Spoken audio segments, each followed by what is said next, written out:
Shalom saudaraku, berjumpa kembali bersama dengan saya Pendeta Jakob Setio, masih dalam program Sapa Jemaat di Rumah. Kali ini kita akan bersatu bersama-sama, mari kita berdoa. Bapa kami rindu, firman-Mu sungguh memberkati kami, dan biarlah melalui renungan firman itu, kami semakin dikuatkan, diteguhkan di dalam pengiringan kami akan Engkau. Kami siap diberkati, terpujilah nama-Mu kekal selama-lamanya. Dalam nama Yesus kami berdoa, haleluya, amin.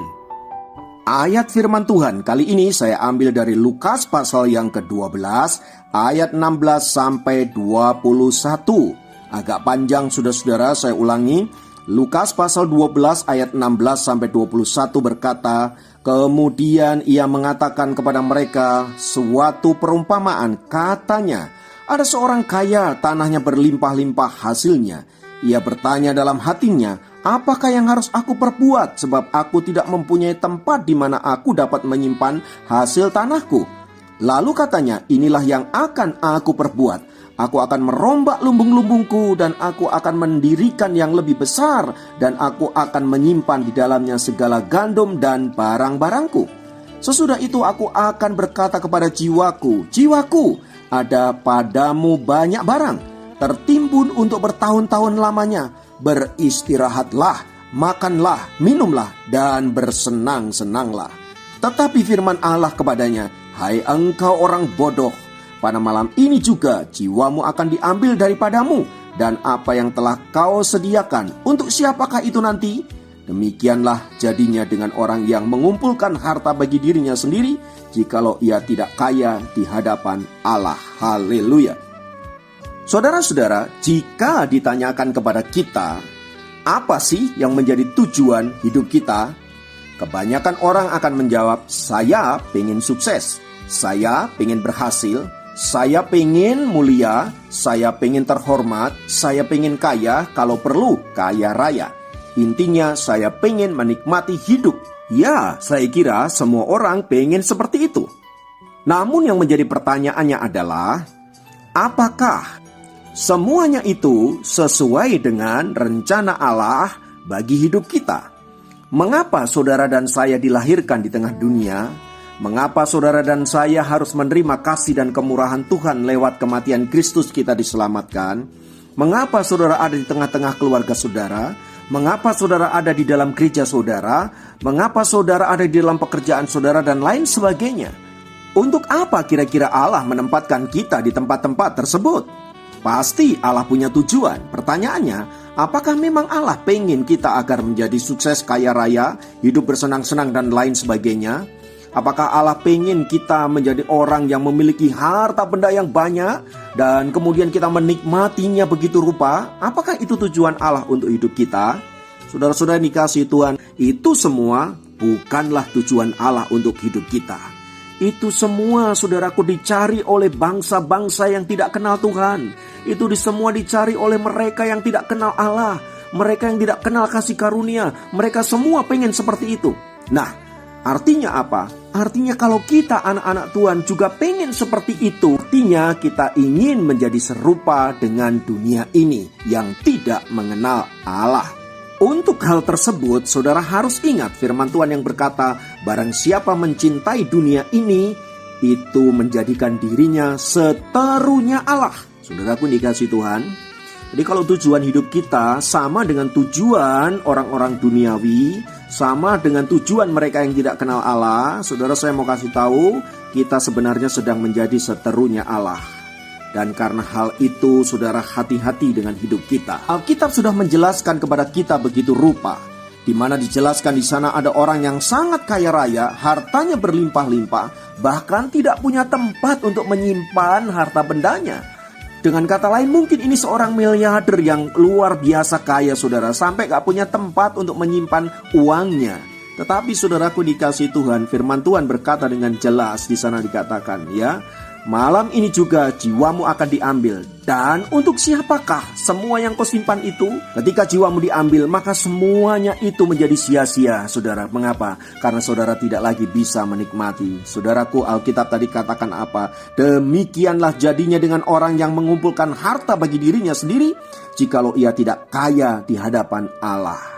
Nah, poin ini menjadi poin penting bagi kita, yaitu apa? Kaya di hadapan Allah. Saudaraku, perhatikan, kata-kata ini penting sebab dalam Alkitab ada dua kata penting berkaitan dengan harta benda. Yang pertama adalah miskin di hadapan Allah, dan yang kedua adalah kaya di hadapan Allah. Dengan kata lain, saudaraku, Alkitab ingin ngomong begini, bahwa barang siapa miskin di hadapan Allah, ya, kata miskin itu menunjuk kepada miskin dalam roh, orang yang senantiasa rindu akan Tuhan, orang yang senantiasa berharap kepada Tuhan, merasa dirinya tidak berdaya, tidak mampu. Orang-orang itu adalah orang-orang yang memiliki kerajaan surga, kata firman Tuhan.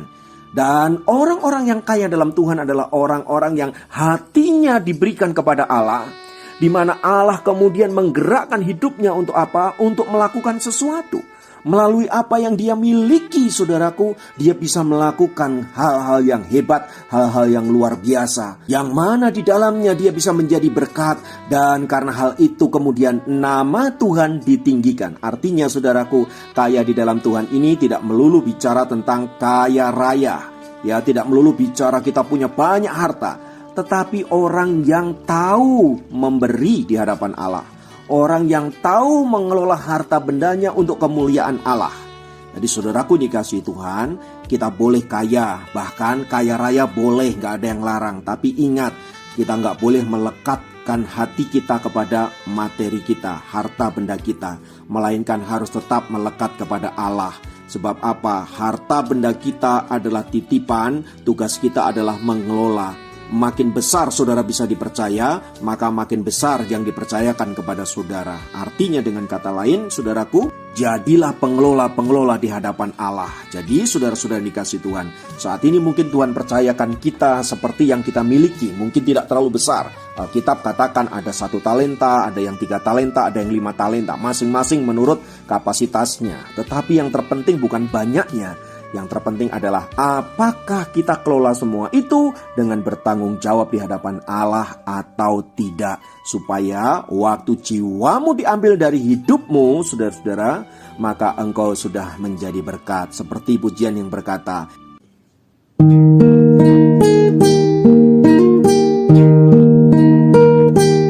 hidup ini adalah kesempatan. Hidup ini untuk melayani Tuhan. Jangan sia-siakan waktu yang Tuhan beri. Hidup ini harus jadi berkat.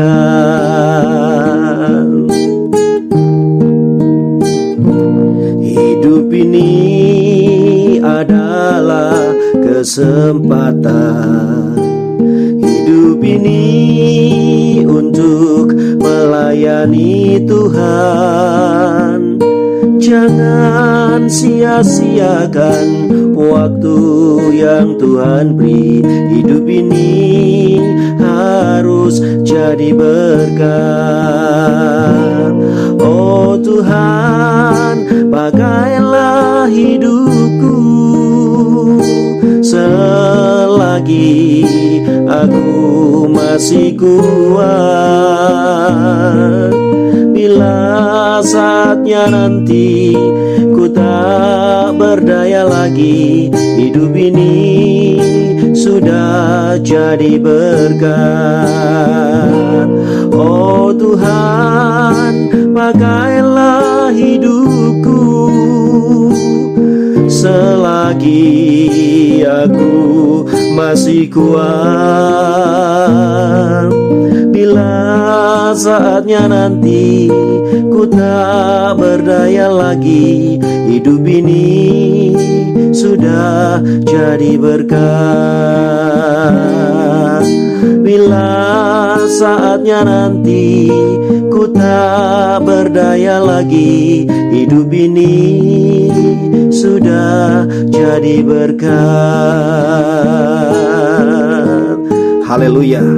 Biarlah pujian ini selalu mengingatkan kita bahwa hidup kita itu adalah kesempatan untuk kita melayani, kesempatan untuk menjadi berkat. Haleluya. Mari dengan apa yang kita punya, kita layani Tuhan Allah kita. Haleluya. Mari kita berdoa.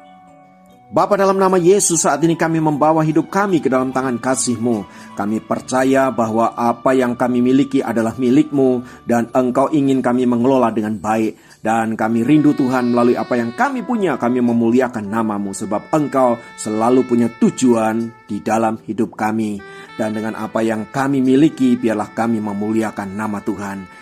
Terima kasih Tuhan untuk semua kepercayaan yang Tuhan sudah berikan kepada kami. Dan kami mau kembalikan untuk hormat dan kemuliaan hanya bagi nama Tuhan Yesus Kristus. Haleluya. Terpujilah nama-Mu. Di dalam nama Tuhan Yesus kami sudah berdoa. Haleluya. Amin. Dapat memberkati Anda dimanapun berada. Sampai jumpa dalam program Sapa Jemaat yang lain. Tuhan Yesus memberkati.